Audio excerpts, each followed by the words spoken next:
जय सिया राम मित्रों। प्रश्नोत्तरी कार्यक्रम में आज शामिल किया गया है एक प्रश्न कि पत्नी को अपने पति का नाम किसी भी परिस्थिति में क्यों नहीं लेना चाहिए। फिर एक पत्नी अपने पति का परिचय कैसे कराएगी, इसका उदाहरण हमें महान ग्रंथ श्री रामचरितमानस में देखना चाहिए। हमारे सभी शास्त्र वैसे ही नहीं कहते कि मर्यादा पुरुषोत्तम श्री राम जी का सदैव अनुकरण करना चाहिए, माता सीता का अनुकरण करना चाहिए। वहीं भगवान श्री कृष्ण का स्मरण करना चाहिए, लेकिन उनका अनुकरण नहीं करना चाहिए। आज का प्रसंग है भगवान श्री राम का अनुज लक्ष्मण और माता सीता के साथ वनगमन का। जब वो लोग वनवासी कपड़ों में नंगे पैर पैदल पैदल वन की तरफ जा रहे हैं, तो रास्ते में जो गांव पड़ते हैं उनसे निकलते हुए जब वो आगे बढ़ते हैं तो उनकी सुंदरता देखकर प्रत्येक गांव के लोग अपने काम छोड़कर उनके पीछे पीछे चलते हैं। देखना चाहते हैं कि कौन है इतने सुंदर दो पुरुष और एक स्त्री, ये कहाँ जा रहे हैं। एक गांव में अत्यधिक थक जाने के कारण एक पेड़ के नीचे बैठकर थोड़ा आराम करते हैं, तो वहीं उस गांव की स्त्रियां माता सीता के पास आती हैं, उनको घेर लेती हैं, उनसे औपचारिक बातचीत करने लगती हैं और माता सीता से पूछती हैं कि हे सुमुखी, ये दोनों सुंदर पुरुष आपके कौन हैं। तो माता सीता भगवान श्री राम का नाम लिए बिना कैसे परिचय देती हैं, यह सुनने योग्य है और स्त्रियों के लिए अनुकरणीय है। आज के जमाने में महिला अपने पति को जिन शब्दों से बुलाती हैं, जिस प्रकार उनके नाम से पुकारती हैं, वो सर्वथा वर्जित है। पति पत्नी एक दूसरे को नाम से नहीं पुकारते, जिससे उनके संबंधों की मधुरता बनी रहती है, एक दूसरे के प्रति सम्मान बना रहता है, प्रेम बना रहता है। तो आइए देखते हैं कि कैसे माता सीता अपने पति का लोगों से परिचय कराती हैं। कोटि मनोज लजावनि हारे, सुमुखी काहू को आही तुम्हारे।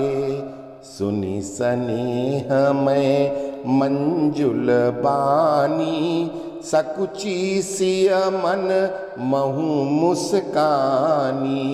हे सुमुखी, कहो तो अपनी सुंदरता से करोड़ों कामदेवों को लजाने वाले ये तुम्हारे कौन हैं। उनकी ऐसी प्रेममयी सुंदर वाणी सुनकर सीता जी सकुचा गईं, लजा गईं और मन ही मन मुस्कराई। नहीं बिलो की बिलोकति धरनी, दुहु सकोच सकुचती बरबरनी।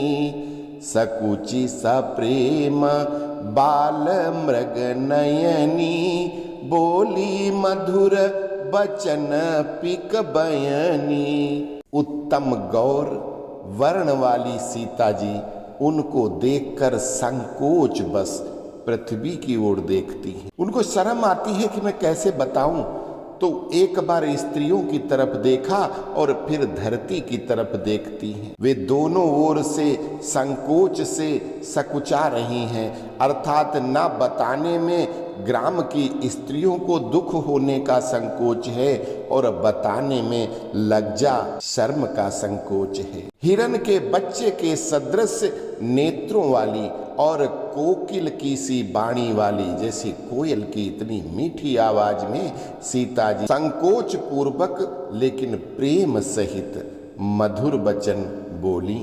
सहज सुभाय सुभगतन गोरे, नाम लखन लघु देवर मोरे। बहुरी बदन विधु अंचल ढाकी, पियतन चितई भौह करी बाकी। क्या कहती हैं कि ये जो सहज स्वभाव सुंदर और गोरे शरीर के हैं, इनका नाम लक्ष्मण है, ये मेरे छोटे देवर हैं। फिर सीता जी ने लज्जा बस शर्म बस अपने चंद्रमुख को आंचल से ढककर और प्रियतम श्री राम जी की ओर निहार कर भौहें टेढ़ी करके इशारा से बता रही हैं, खंजन मंजू तिरीछे नयननी निज पति कहेऊ तिनहि सिय सयननी भई मुदित सब ग्राम बधूटी रंकन राय राशि जनु लूटी। खंजन पक्षी के से सुंदर नेत्रों को तिरछा करके सीता जी ने इशारे से उन्हें कहा कि ये राम जी की तरफ आंखों से इशारा करती हैं, नाम नहीं बता रही हैं, आंखों से।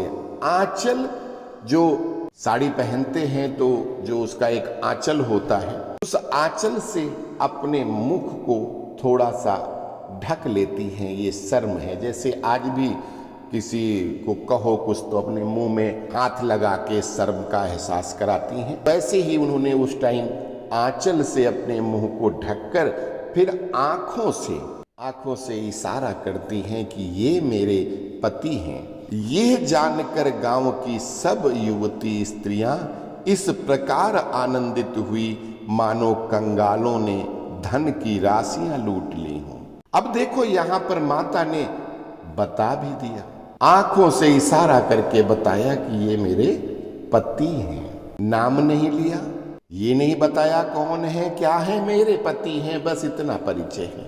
अति सप्रेम सिय पाय परी बहु विधि देहि असीस सदा सुहागिन हो तुम जब लगी मही अहि शीस।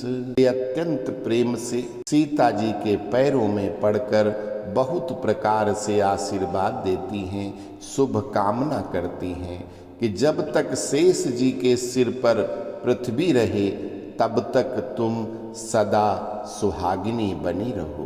पार्वती सम पति प्रिय हो देवी न हम पर छाड़ब छोहू पुनि पुनि विनय करिया कर जोरी जो यही मार्ग फिरिया बहोरी। और पार्वती जी के समान अपने पति की प्यारी हो, हे देवी हम पर कृपा न छोड़ना, बनाए रखना।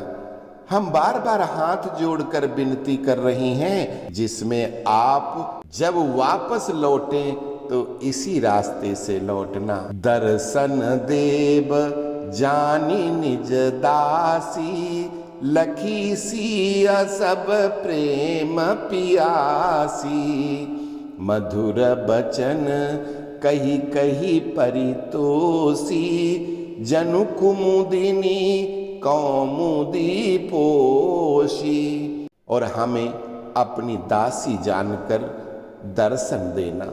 सीता जी ने उन सब को प्रेम की प्यासी देखा और मधुर वचन कह कह कर उनका भली भांति संतोष किया, मानो चांदनी ने कुमुदिनियों को खिलाकर पुष्ट कर दिया हो।